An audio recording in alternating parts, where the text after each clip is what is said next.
ஆட்டி வச்ச சுண்டக்காய் குழம்பு எப்படி இருக்குன்னு பார்க்கலாமா. ஒரு பேனில் வெந்தயம், வரமல்லி, வரமிளகா போட்டு ட்ரை ரோஸ்ட் பண்ணி எடுத்து வச்சுக்கோங்க. இன்னொரு பேனில் எண்ணெய் ஊற்றி சின்ன வெங்காயம், இஞ்சி, பூண்டு அது வணங்கினதும் கொஞ்சம் தக்காளி ஆட் பண்ணி நல்லா வணக்கி வச்சுக்கோங்க. அதெல்லாம் நல்லா வணங்கினதும் அது கூட குழம்பு மிளகாத்தூள் 2 ஸ்பூனு, கொஞ்சம் மஞ்சத்தூள், கொஞ்சம் உப்பு போட்டு அது நல்லா வணக்கிட்டு கூட ஸ்டவ் ஆஃப் பண்ணிவிட்டு சிறைய வச்சு தேங்காய் ஆட் பண்ணி அதையும் ஆற வச்சுருங்க.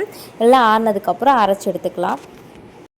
அதுக்கு முன்னாடி சுண்டைக்காவை இப்படி லைட்டாக தட்டி வச்சுக்கோங்க. அப்போ தான் நல்லாயிருக்கும் ஃப்ளேவரு. அதே மாதிரி எல்லா சுண்டைக்காவும் தட்டி வச்சுக்கலாம். கொஞ்சம் புளி ஊற வச்சுருக்கேன். இப்போது ஒரு பேனில் நல்லெண்ணெய் ஆட் பண்ணிவிட்டு நம்ம தட்டி வச்சுருந்த சுண்டைக்காவை போட்டு லைட்டாக வணக்கி எடுத்துக்கலாம். ரொம்ப விட்டோம்னா வெடிச்சிரும். அதுக்கப்புறம் அதே பேனில் கடுகு, வெந்தயம் போட்டு கருவேப்பிலை போட்டு அரைச்சி வச்ச பேஸ்ட் அப்படி ஆட் பண்ணி நம்மளுக்கு எவ்வளோ தண்ணி வேணுமோ கலக்கி வச்சுக்கலாம். நல்லா கொதி வந்ததுக்கப்புறம் ஊற வச்ச புளி கரைசல் இருக்குல்ல, அதையும் ஆட் பண்ணிக்கலாம். அதுவும் நல்லா கொதிச்சிடும். அதுக்கப்புறம் சுண்டைக்காயும் சேர்த்து நல்லா ஆட் பண்ணி கலந்து மூடி வச்சுருங்க. அதுக்கப்புறம் நல்லா எண்ணெய் பிரிஞ்சு நல்லா குக்காய் வந்துடும். அவ்வளோதான். கூட லாஸ்ட்டில் கரும்பு சர்க்கரையோ இல்லை வெல்லமோ ஆட் பண்ணிக்கோங்க. டேஸ்ட் நல்லாயிருக்கும்.